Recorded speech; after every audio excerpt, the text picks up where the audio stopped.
Thank you very much. Thank you. There are volunteers around. Please start passing on questions so that I try linking them up and put it back to the panel members.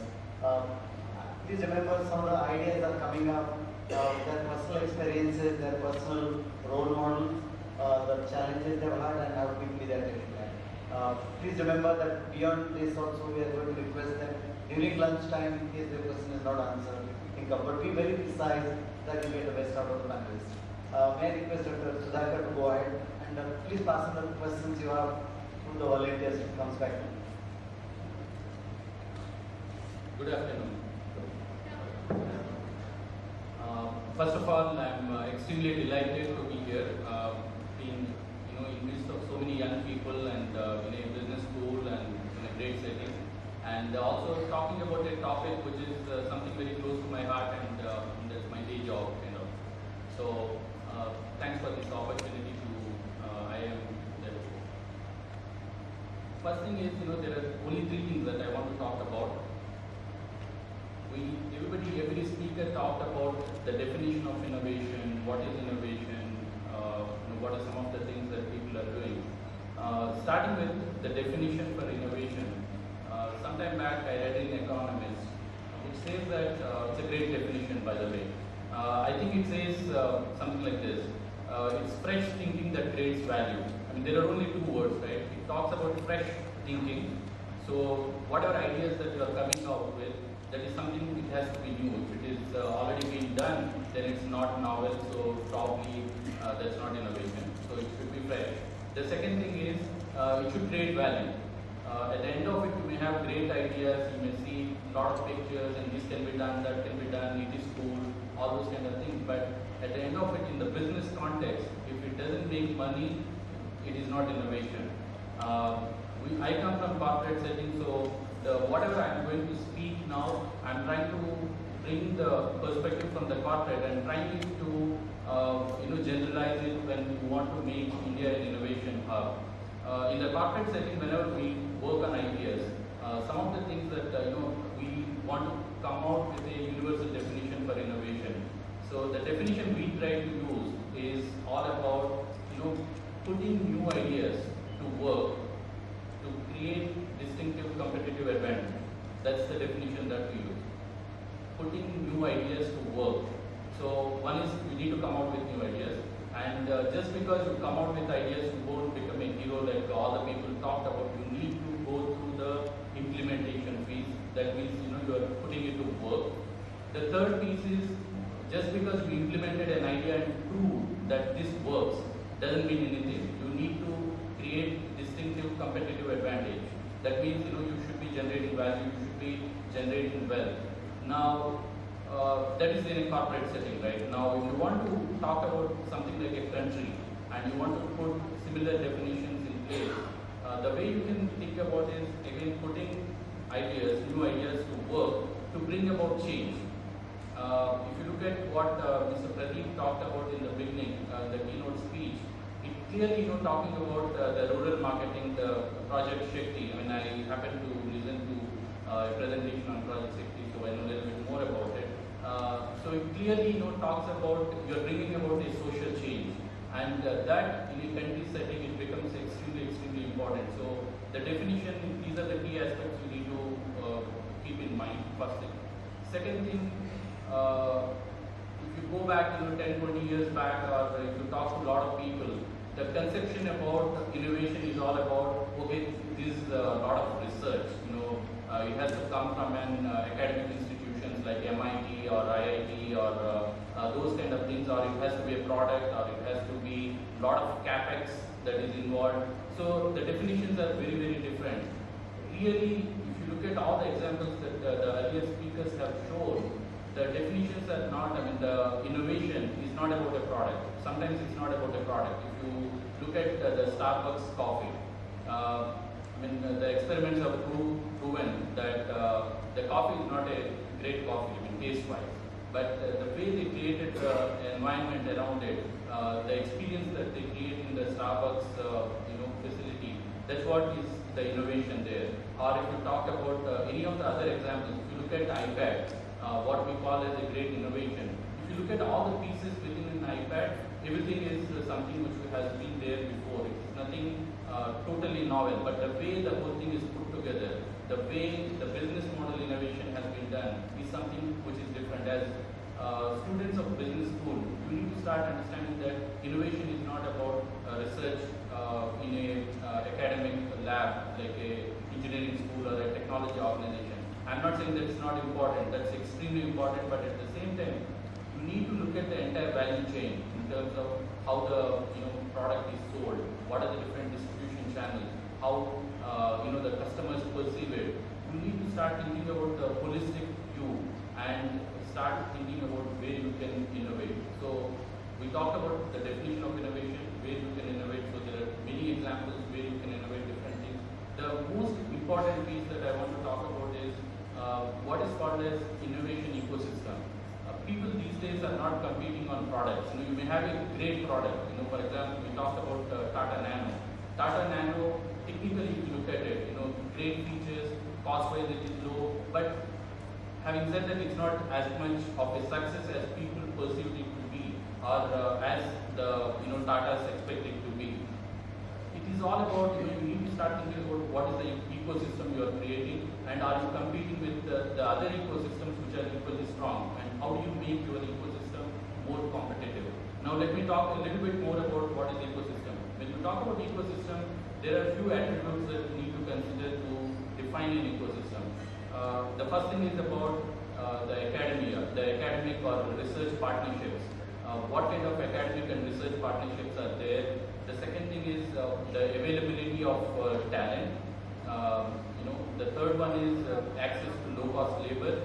Fourth one is the infrastructure, the IP infrastructure, intellectual property infrastructure, the legal infrastructure, things like the SCCs, STPIs, all these things the government promotes, the government frameworks.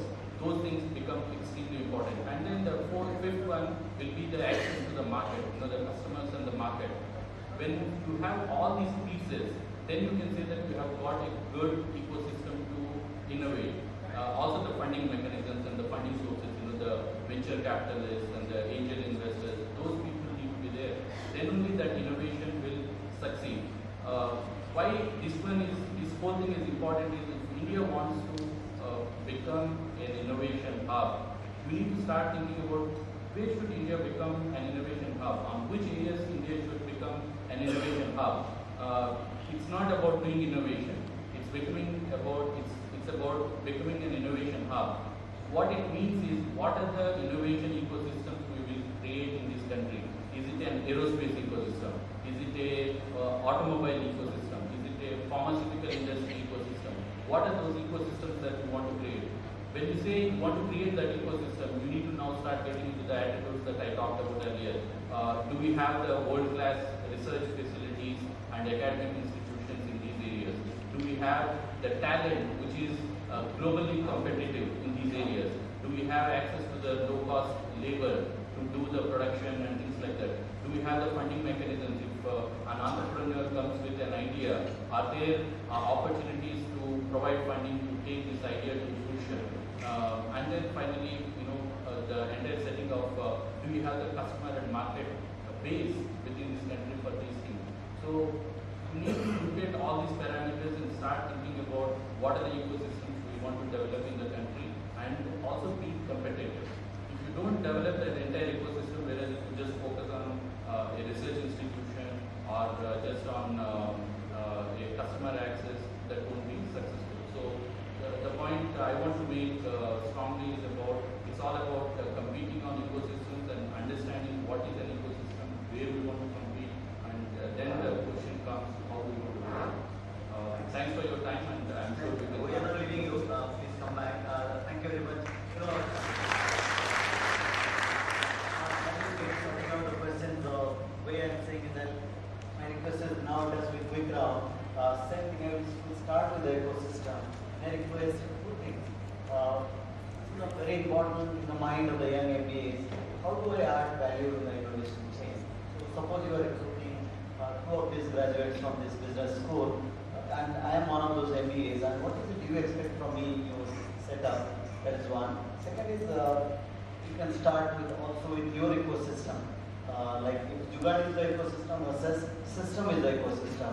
What system I have for fostering innovation and system, and I'll start from that side. So briefly, my request is less than a minute. Just quickly, what do you expect from the MBAs to add to your system if they get selected for innovation? Second is, what is the environment or the ecosystem in terms of any of the parameters that Sudhakar was saying, or all of the parameters? Maybe less than a minute, just quick round, so I go to the next one. The next one. Please pass. So let me take the first question, which is what do we look for from a fresh MBA student? The department in Accenture which I am leading is called Global Talent and Innovation. But the emphasis on the word I is the least sad. That's the reality. So we are making conscious efforts to bring in element of innovation in whatever we do in terms of my own work. So when I look at my set of MBAs I have in my kitty, is what is that which allows them to be most innovative? Is one, ability to question the normal. Able to question the normal things. What you take for granted and be questioned. Question with some logic, not blind question. Two, ability to take risk. With a probability of success or a probability of failure, which also puts the company's bonus to say how much we allow the risk taking in terms of it's in the blood or allowing the risk to be taken. So these are two things I look for. May I request you to pass it on? Just quickly, how do you look at from Bombay Dyeing, how do you look at Reliance, how do you look from other? In Bombay Dyeing we feel we're into the retail and the fashion industry. So we give more emphasis into the imagination of the person and the thought process. So imagination, can you more elaborate on imagination? Imagination means when we launch a product in the market. You see,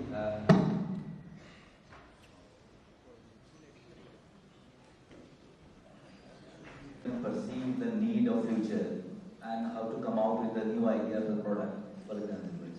So that's one of the areas which is most interesting. Thank you. Many of you, I think, learned the Harvard Business School is stories on leadership. Seeing the unseen, what I was just saying, it's a time in 1971. Stories, seeing the unseen, wearing the unheard. That is the quality of the leader. Thank you. Guys, since I come from the world of advertising, and in advertising there is a facet which is called account planning or strategy. There's always a debate between the people who come up with the strategy and the people who come up with the creative. And the whole fight is over why do we need to do research, because if I'm a creative person I should know how to find that insight. Now that's a very important point when it comes to innovation, because the Zuzu was not done out of any research, because you can't do a research to find out whether the person who watches television is going to like the Zuzu. It comes from a deep insight within you that you know that if you can surprise. The key thing about innovation, I think, is the element of surprise. And that's surprise. I mean, nobody told you that there is a way that you can find out if the Walkman is going to be the biggest thing. So therefore, it is the way you study insights and convert that into an idea. The big idea is meant to be what really matters. And in that, I just want to mention one thing. Since the question was about how I look at you, I would always want to ask you if you have come to me with a proposition as to why there is a question that I've asked you, because chances are you will come with the how and the what. The problem is that we as Indians, we have been taught very well how to do the how and the what. And therefore, this whole thing about, with all respect to everybody, I know that there are great people in Silicon Valley, but the fact is that there are some people who know the why. And because they know the why, they get Indians to do the how and the what. And the fame goes to those people who ask that question why. So I would always want to know whether you have that answer to the why. If you have the answer to the why, the how and the what will follow. thank you, Rajesh. I think some of you are talking about Professor LS Murthy. I was interacting with some of you. You said we did a very good case analysis. I hope what the message you are hearing is, in addition to what and how, can you get more into why? So that's a very strong message. Thank you, Rajesh. Over to Jain sir. I will quote Steve Jobs, stay hungry and stay foolish.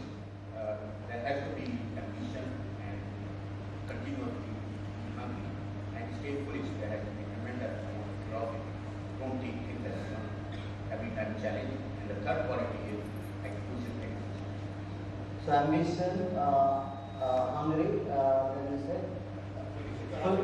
all three. So if you are looking at me as a candidate, you look at these three qualities, whether I am demonstrating it or not. Thank you very much. I think from my perspective, the two important things, and there are a lot of things, but two most important things are, one is ability to bring the customer insights. At the end of it, innovation is something which starts and ends with the customer. If you are not able to really understand what customer is wanting, if you are not able to bring that insight, it's not about the facts about the customer and voice of the customer, but about an insight about the customer. That's the most important thing. The second thing is obviously execution. Most of the time, innovations fail because of lack of execution, and I'm sure a lot of discussions will be happening often. These are the two critical things.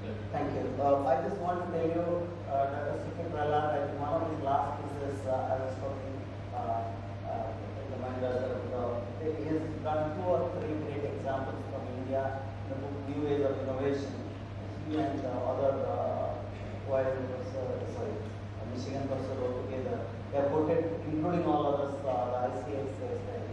They talked both about execution and the innovation in the points that we are mentioning about. Thank you very much. I will now change gears. We'll come back to you all as our leaders are rising now. What have you done to foster innovation and using the idea of the ecology of innovation, right? Ecological the ecosystem. So what ecosystem you got to go to be innovative? Because I don't think we are not innovative, definitely not innovative. We are not another professional. How did you grow up in spite of the challenges? Because many of us have grown up with a generation of scarcity. So how did you grow up? How did you continue to innovate? One minute each, what challenges you faced? Then quickly will change them. What does your company facilitate? Well, now challenges, when I do a lot of 360, I find all over the country, facilitating innovation is one of the challenges leaders face. First is how you grew up. How did you manage the challenge of innovation? And what do you do in your setup create an ecosystem? Maybe a minute each, so 30 seconds for your experience growing up and being innovative, and how do you first? I think it becomes a cliche, but at the same time, challenging the status quo is one thing which is very, very important. If you keep looking at your business opportunities, whatever you are doing, can you do something differently? Can you do something for the better? Specific example, PhD, highly accomplished, but you must have got really rash. So how did you manage overcoming that and still being innovative? It's not a PhD. See, what happens is most of the times in organizations there are lots of ideas. They are all floating around. If you go and collaborate with other friends, everybody has got very good ideas. Now bringing all the people together and going to the right senior leaders, approaching them and putting this idea across and influencing them. You need to convince. It's not going to be. You had an idea, you really challenged. Went to CEO, went to somebody else of the past. See, I was in the role, and our executive vice president, who is the CEO, whose name is Ram Ramakrishnan. We came out with one of the ideas to, one of our actually junior engineers came out with that idea, and we took it to him, and actually we proposed that idea to many people in the organization, and we didn't get a real good response. Not doing up then, and then when the right opportunity comes, going to very senior people and building the credibility. Unless you have the credibility, obviously you can't go to them. Before moving to the senior leaders, build the credibility and go and approach the senior leaders. I'm sure you will get the response 1 out of 5 times at least. Thank you. He's talking about sponsorship of innovation. I think all youngsters, please remember, I think Professor Janat is trying to do in the team leadership, mentoring. Identify mentors, identify buyers, sponsors, so your innovation goes in. They can be somewhere and then you can find our innovation. What do you do in your setup to, suppose I join as an engineer or a technocrat or a manager, what are the things you do in your ecosystem so that I will complete it? One is clearly the talent piece. We hire only the people who have certain qualities like risk-taking abilities, having that perseverance, don't get disheartened when there is a failure. So those are some of the behavioral aspects we clearly look for. It's not just about the technical excellence. So that's one of the key pieces, when people enter into the organization, we look for the right mindset. Second thing is we promote that culture by giving them an opportunity to go and visit customers. When they go and visit the customers and when they bring back and share that knowledge with larger group of people, that is one more thing which helps them to grow. Thank you, Dr. Sudhakar. May I pass on to James, you started what you do for your youngsters. If I join a young MBA, young engineer, how does your ecosystem make sure that I remain involved? Basically, we take people from different industries. So what we do is provide them opportunity to work first with the customer. Unless you understand the customers, you can't challenge the organization. So it's very, very important that they have to work with the customers to understand what the customer needs are, and then encourage. There is a involvement of the senior management in the new activities which are there. My boss will also be involved, and he will get the time. So there is a commitment of the entire organization that the young talent will do. So two things: working with the customer and tremendous support from the organization and senior management. Thank you. Sponsorship and organization commitment and customer centricity. I think the message is coming very clearly. May I ask a very little late, sir? Okay, sir. Yes, sir. Back to you. You didn't grow up just like that. You must have paid a lot of price. You have stayed innovative in spite of the country, in spite of the system, in spite of the resource constraints. What did you do? You can tell one incident, maybe young age. Basically, I will talk of when I started in the Indian industry, healthcare industry. The infectious diseases and acute care illnesses were the major problems. But today, if I look lifestyle diseases like diabetes, hypertension, a big problem. And so 1992, when we went with the proposal that we have to change the product profile of the company, everyone said that we are doing the wrong route, it won't make a difference, we are sinking funds.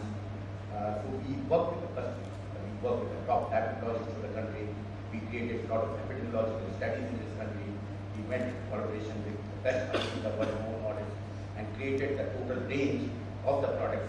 And today, like say, when we started, everybody used to say diabetes is a rich man disease, incidence is 2%, but now, if we see that there cannot be any family where there cannot be any diabetes patient.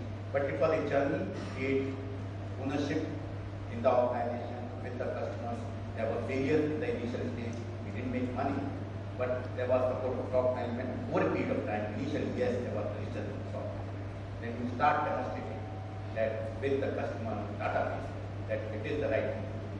And then for the years, it makes sense.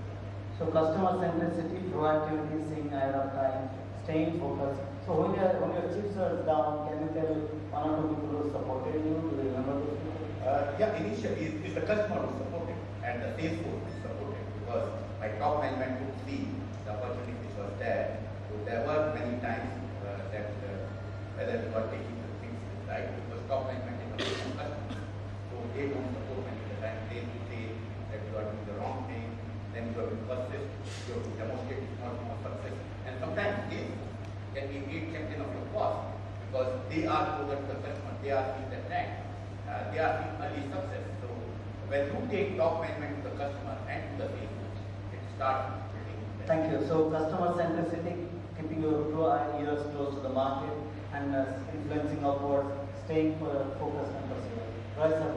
How does Reliance encourage what is the ecosystem for Jugaad or organizing, innovative and making? And how did you go in spite of? I think if I had to observe Reliance, one thing that comes out very clearly is the DNA of the organization lies with the founder. And I think this obviously does not happen because you don't always define yourself like that.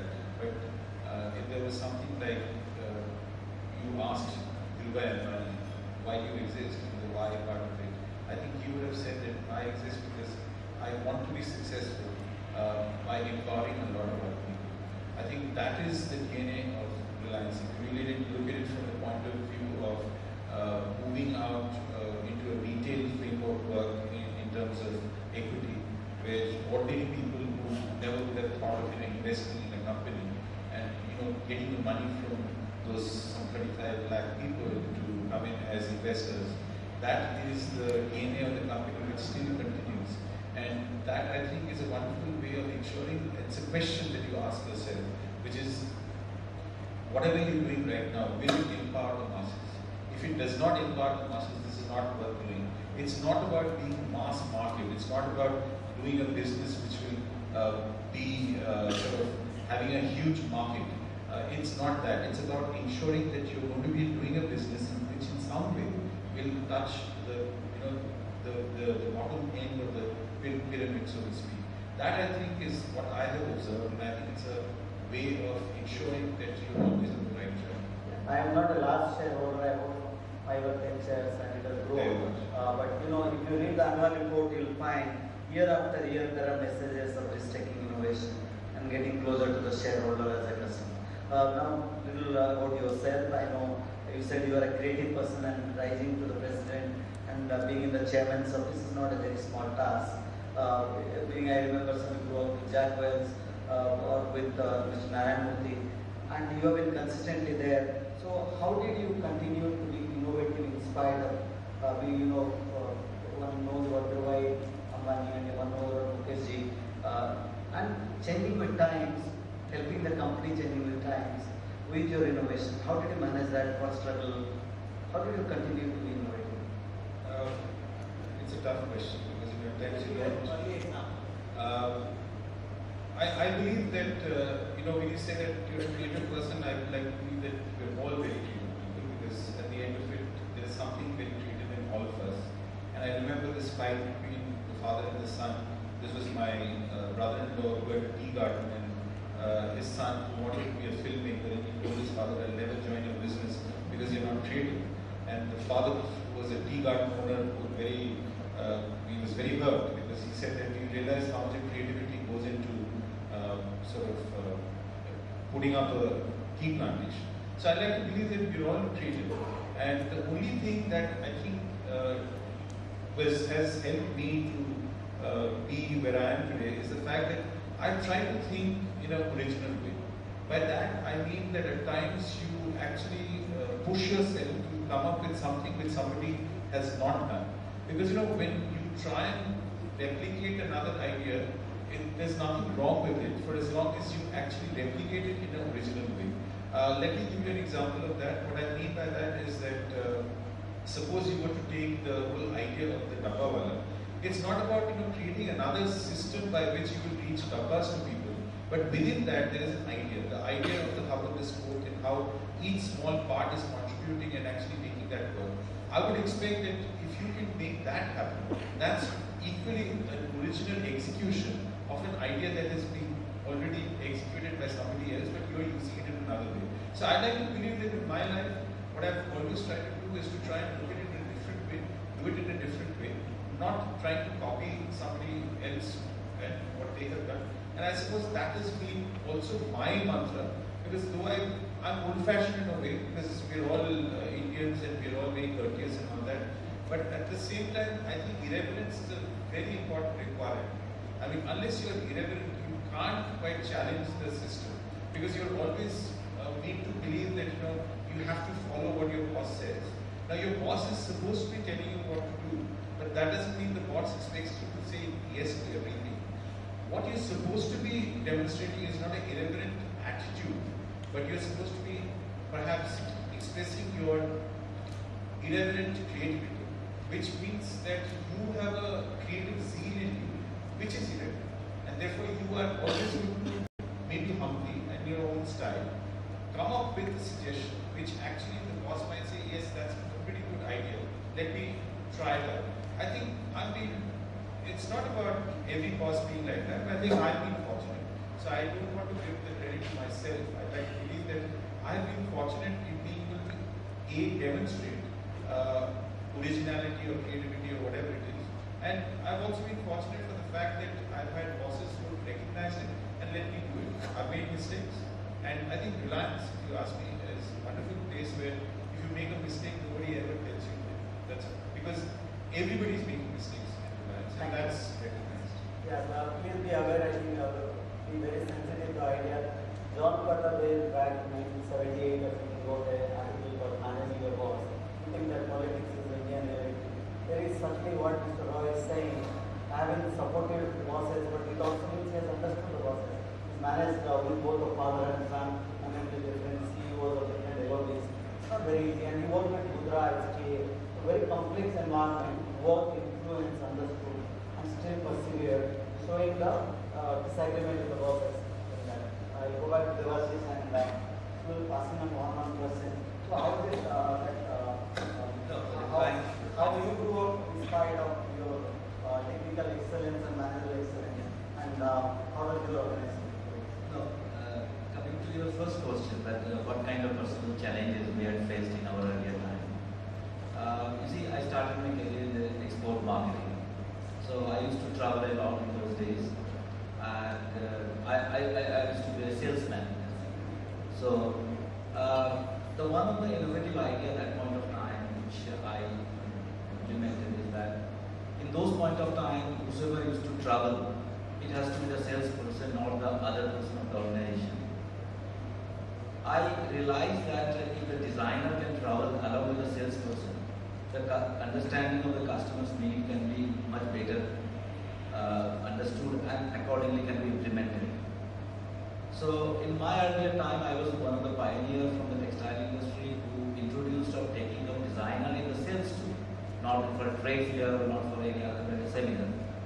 And later on, it became a fashion in the industry, and everybody started following in the same manner.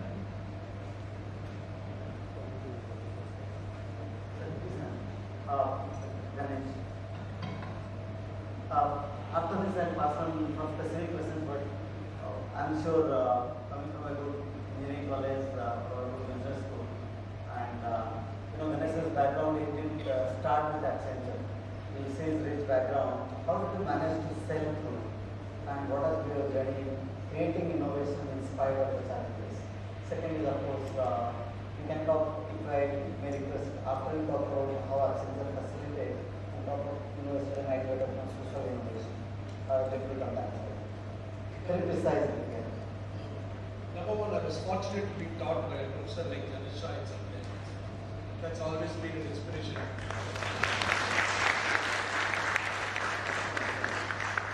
Having good content is very important to say. Everything else is secondary. Having good content helps you survive in all kind of issues. So personally, in my example, lot of the minimum successes I have had came after a lot of failures. Sometimes you feel like giving up. A lot of times I felt like giving up. So whenever you see a movie, Love at First Sight or Eureka Moment, it became rich overnight, don't believe in it. So it's sheer hard work. It takes a lot of mental maturity to accept that, yep, there is light at the end of the tunnel and keep working towards it. So that is the only trait that we say through whatever 20 years checkpoint career. In terms of company, Accenture, what we talk about is the one aspect of it which we, as a supervisor, are very conscious of is when you are evaluating annual evaluation of a person, you give equal weightage to client-facing work and innovation. It's a very dicey game because when you compare absolute numbers, you easily can rate the guy who's doing innovation below because there is no tangible to prove what he or she has been doing. So it needs a mental makeup from the supervisory channel to say, hey, I have to give weightage to what is being done today as well as what is being done today for tomorrow. And that I think is in the evaluation.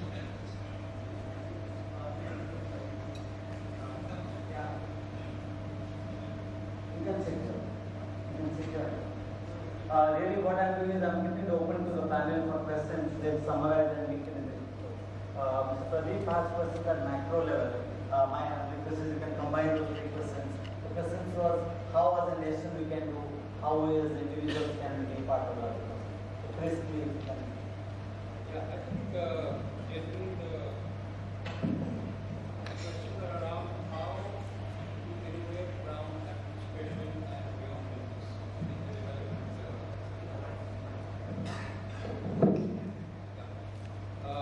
Can you hear me now? Yes. Yeah. So the question, so the two, three questions are really around how to innovate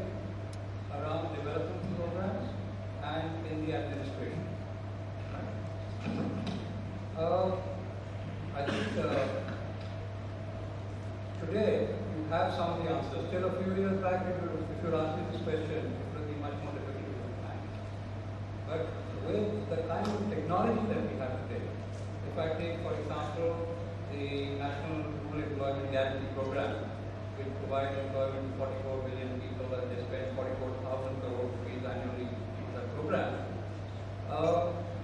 Most states have now gone digital. They have gone electronic on making payments. Right? Therefore, it becomes much easier to innovate solutions and to ensure that leakage and corruption comes down. So I think there is a lot of thought going on in how to improve the effectiveness and how to measure the output of these programs. The other thing is around bureaucracy.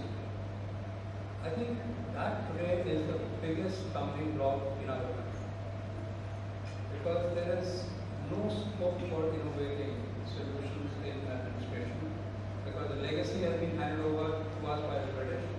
And believe you me, the year I left the corporate sector in '87, the very next year in '89, I was appointed as the marketing advisor to the Institute for Development.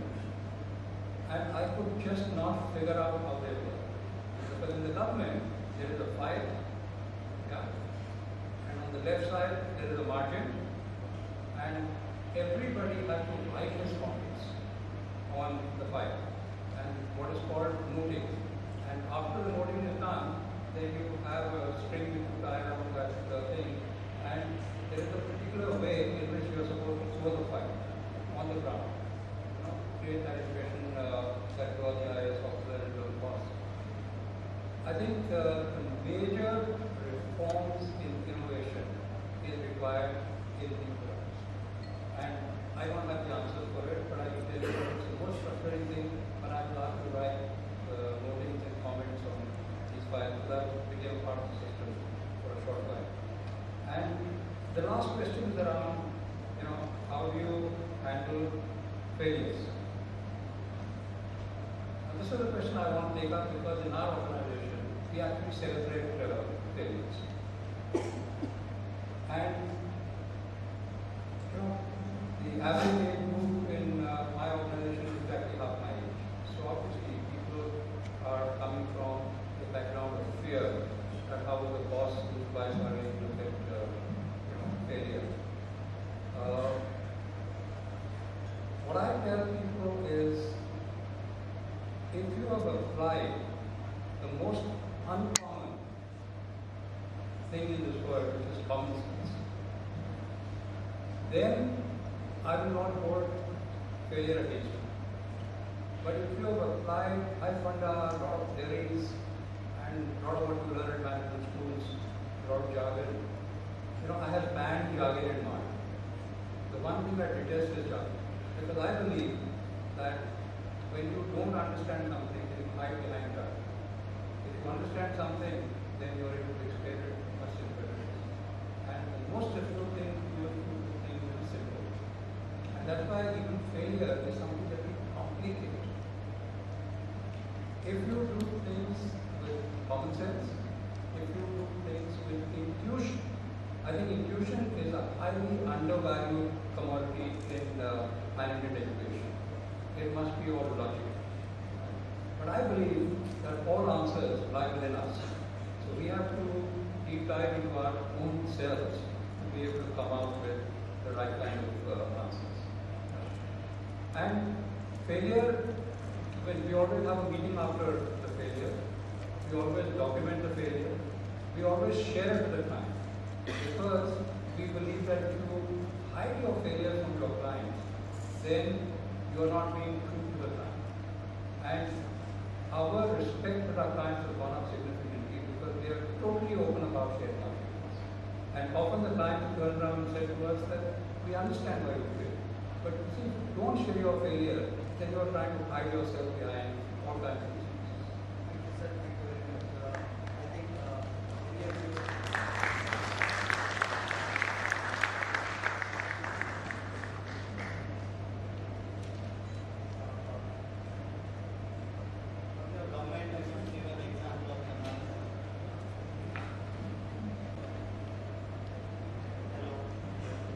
Hello. Yeah, I come from Orissa and told one new education commissioner took over by the name of Rajita Sarangi. The moment she took over the education, the whole system is under new charge. I had a senior of mine who took over as the higher education minister. He passed 10 batches to complete his graduation. But which will think, what will you talk about education? This minister of higher education transformed the 3-4 years thing, the higher education system in Orissa. Yesterday, I was with a friend of mine in IIT Delhi. Mr. Kapil Sirwal is looking at how do we change the basic education, primary system. Pradeep talked about that. Many of you may be knowing Dr. Ashok Ganguly, who was CBSE chairman. Professor Rao and me did some work with him on changing the higher education system. We did a change management system. This continuous education in CBSE is happening not by accident. He picked up the Edward Dibono methodology. They're trying to take their own way. The idea is who brings the idea there. Is it us? Is it them? That is the point. But thank you very much for sensitizing us. Time is short, I'm aware. Can we stretch by 10 minutes? You can get more with the audience questions. Yeah, 10 more minutes. I know we started late. You came back after tea a little later, so we're taking the 10 minutes extra. So my request is each of the panelists have 1 or 2 questions. Succinctly you can respond. I have a last question to all of you, because that question I'll hold on. I've already prepared, taken permission for confronting the panel. 1 minute each. Succinctly.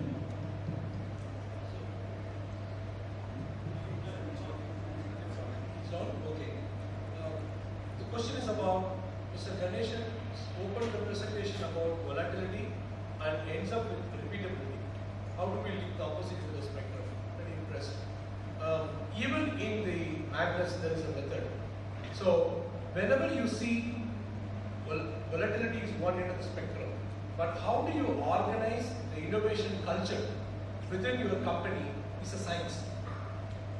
The innovation may not be science, it can be the art, but how do you tap it and convert it into execution is a science. And you have to have mechanisms which will enable it to tap it, convert it and benefit as he was talking about the economic value of it and able to justify the economic value. That's quickly the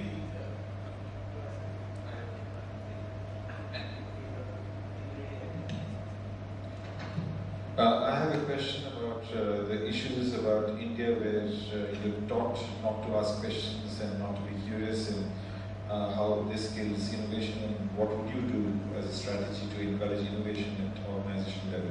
I think the first 2 questions are the ones which I think I would like to believe it's changing, but changing very slowly. Where I come from, you were not supposed to be asking questions, but I understand that there is a school called IIMU International School where every child is supposed to be asking the most difficult questions, and the teacher is supposed to be answering those questions, even if they're very tough questions. No child is supposed to be punished. I wish I had grown up in that environment, but I'm 40 years behind in some way, maybe next level. Considering that things have changed, I don't think we are really living in that kind of world. But yes, if this organization allows you to state the why rather than to how and the what, I think that will be the way in which the organization will change and you will benefit from that. It's very easy to say this, but what I think is important is a demonstration of the organization that people are indeed empowered. Empowerment is, very often misunderstood, because in India everybody is empowered to go and tear up posters and hoardings of films which have been cleared by the authority called a censor board. So empowerment is not about going and bashing up or doing things exactly the way you want it, but empowerment is also about coming to do with things with responsibility. And that in my organization is called ownership, which really means that in an organization where you are empowered, if you come across as an owner, then it is a wonderful kind of exchange, which means that I have entrusted you to do something, I have imposed faith, and you have demonstrated to me that you are actually coming back to me as an owner of the organization and not as an employee who's just doing this for some brief moment of glory or something that is going to be just a career kind of move. but you're actually doing it for the organization. So even if you left tomorrow, your legacy is going to be there for us to do something bigger in the years to come. That I think is the way in which an organization can grow in a very democratic way. Thank you. Hello. Thank you very much. I just wanted to remind you the word empowerment is Mr. Roy very subtly saying in Reliance Group, before Peter came and got empowerment in large way, Mr. Roy Ambani had done it with shareholders, employees, and some of the managers. Now many of the MNCs are coming back and telling, oh, we are not too much empowered. How do we empower our classmate level employees? James, up to you. There are three questions that will be very, very short on each one of them. One is Indian pharma industry lagged in innovation because to emphasis on reverse engineering, what is going to be there. One is, I will say that Indian pharma industry has made tremendous progress. We have got more than 100 US FDA approved plant, which is highest outside US. And there are three kinds of innovation which we talked about: product, process, and people. We have done a great job in process innovation so far, because we are the lowest in terms of cost for many of the drugs in the world, whether it is antibiotics, anti-tuberculostatics, anti-hypertensive. Now, every company realizes that the future is R&D innovation. A lot of work which is being done by Brahmas, Dr. Reddy's, Biocon, and we should be able to see some new drugs coming from India. Important thing from Indian point of view, we have to encourage intellectual property protection, and that is what we need in the Indian ecosystem that will encourage innovation. That's question number one. Question number two is, pardon? Yeah. That's one part. Second is ability of Indian entrepreneurs to invest from future point of view, because we are interested in short-term success. A new drug costs $1 billion, and we don't have the wherewithal at this particular moment. So it is important to play what kind of game we should play in healthcare innovation. It's a subject by itself. I was in a seminar last week. In fact, we have every month one seminar on innovation. So important thing is what game to play and how to play that game. And we can discuss it separately. The second point is, in India, many of the drugs are out of reach of the people. Insurance is not very big thing in this country. There are a lot of things which are happening in this country. Many of us are not aware of. Last Bima Yojana, there are 31 crore people who are covered from last Bima Yojana. And everyone who is below poverty line can get a card which is 3,000 rupees free treatment in that. We are making progress. We can progress it faster, but insurance is going to play an important role in times to come. That is a big thing. It takes time in this country, but we make progress, right? The third part is that there are very few innovations in this country. Project Shakti or Arvind Hospital, these are documented ones. But if you say Marico has got innovation award every year, and when you hear Marico Innovation Award, you see a lot of new things happening in this country which we are not aware of. In fact, Professor Anil Gupta, he has set up glass roof innovation, and there is a lot of work which is being done in Ahmedabad, where they are trying to put together document innovation. If I go in every company today, in fact, what we require is documentation of innovation and learning from innovation. I think this question has already been talked about. It talks about how do you see Indian education system as an obstruction for innovation? Is the education system an obstruction? I believe that I tend to look at it as glass half full or glass half empty. Right? I'm a person who is more positive minded, so I would like to see it as half empty, and we need to keep doing more of. Typically, again, when these kind of questions are asked, is creativity being promoted within the education system? Creativity again is different from innovation. There are two people who need to be creative, but you still need to go through the rigor of education and methodology, all those things to get innovation to fruition. A lot of things are happening, and your educational institution itself is an example of that. Now, I heard from the students that they are starting on a fresh blank sheet of paper and starting to think differently, and more needs to happen definitely. but I'm sure we all will make it happen.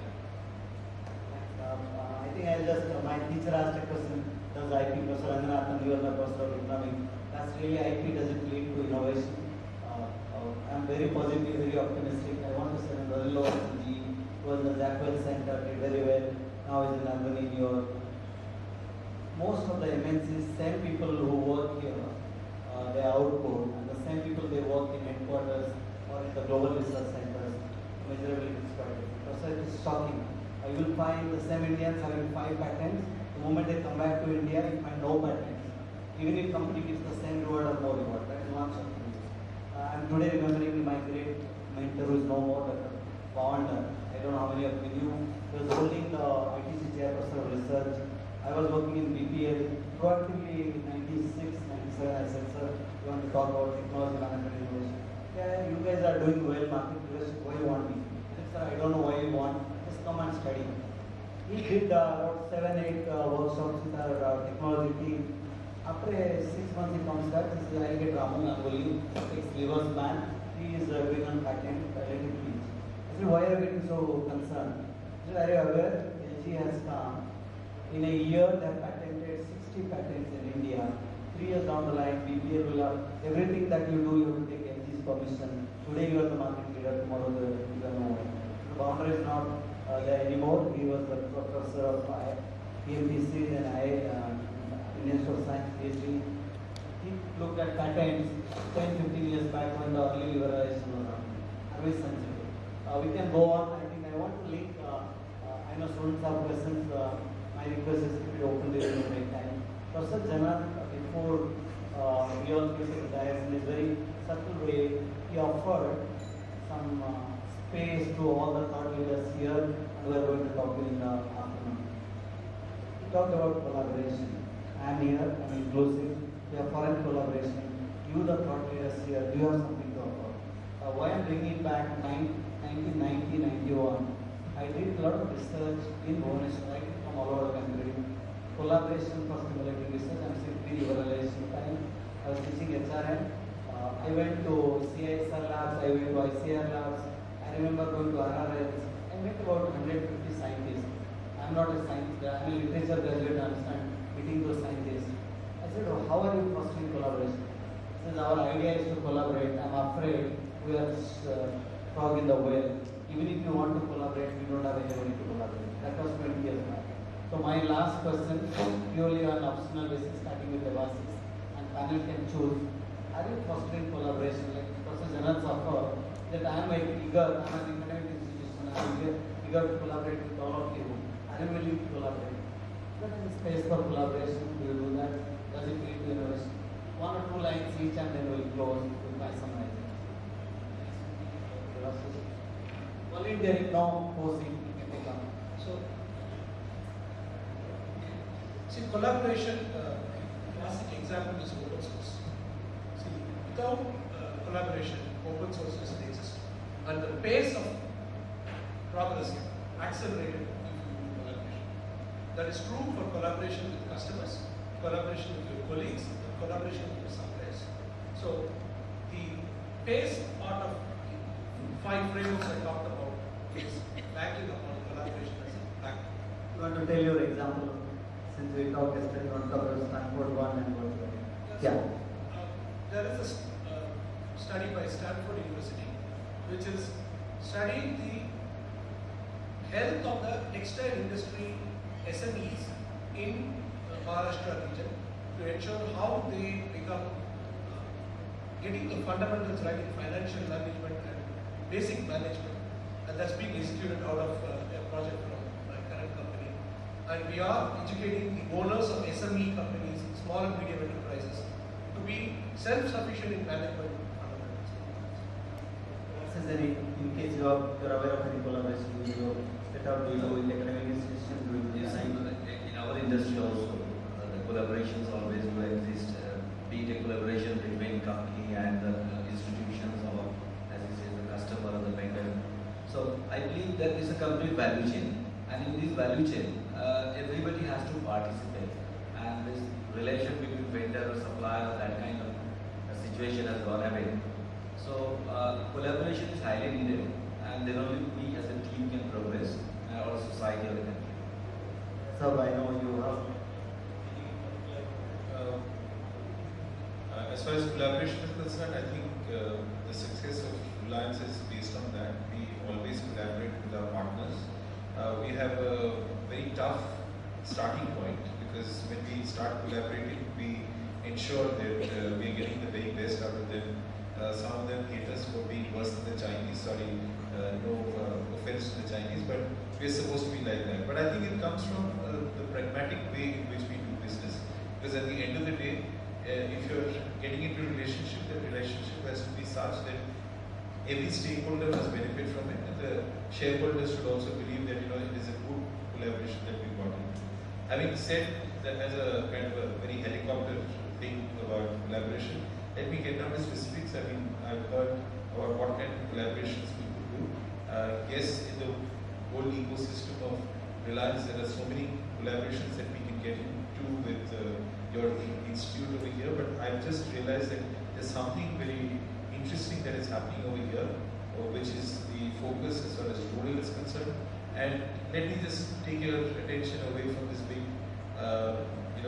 conglomerate called Reliance, which is all into oil and gas and retail and soon into digital. Let me just talk about the smallest little thing, which is in the area of Reliance Foundation, which actually has taken a very major step and has very quickly taken up 5 important tasks in that rural development and rural engagement is a very big part of it. And there is this whole program which is called PAGE. PAGE is Bharat India Jodo, and the whole effort is actually to try and bring the expertise wherever we have of Reliance into the hands of the farmers. Now, our chairman has said this, that he will, I can't quite quote exact words, but his point is that he's waiting for the time when we as Indians will start respecting the farmer, and we will actually start seeing that actually should be the first choice of the profession, not one where you believe that you're doomed in life and therefore you're a farmer. In that, we believe that we are looking for people, and we're looking in ways in which we can enrich the life of the farmer, to empower them. And if we can actually get into a collaboration of that nature, since there is so much of focus over here, and where Reliance Beach and this institute can work together, if there are students over here who actually want to go out and work and not think of innovation sitting in the classroom, then I think we can do something. Thank you, Roy sir. It was a leading question, good that. And now there's an award to youngsters. Please grab it, Mr. Roy, before he goes. Come up with concrete ideas and take it forward. Thank you very much. He's saying Mukesh ji is already proactive about that. He's going to sponsor. You take the lead and come back to him. Jain sir, over to you. Just telling that many of you may remember ITC has done a lot of area, and what Mukesh ji and Roy sir was saying, there is opportunity to reach out to a larger community. Are you interested? Jain sir. Basically, collaboration, according to us, is the center for innovation, because you can't do anything alone. Abbott as a company has got collaboration with Indian companies like Bacon and Siders. We have got collaboration with some of the leading educational institutions in the country, like National Institute of Pharmaceutical Education and Research, and some of the universities. We collaborate with some of the customers, leading customers, Dr. Mont Diabetes Center. Till now, we have done very limited collaboration with management institutes at the moment, but perhaps that will be the focus area for the future. In India, abroad we do a lot of collaboration. Thank you, Jain sir. Yeah, I think these days the industry academia collaboration is continuously increasing.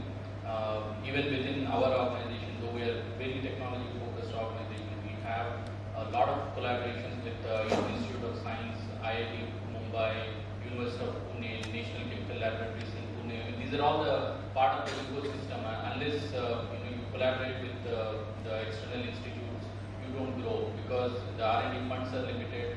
What you can grow and invest within your organization is very limited, and a lot of ideas actually are there outside. And this is one more key thing that everybody needs to keep in mind and grow. Thank you. So I can republish my paper again. Thank you. Can we give a big hand to the panel, please? So there are some very a lot of energy in the team. I know we can go on. Many of you will have questions. I took liberty Beyond this, I'll get a football kick and go rolling down.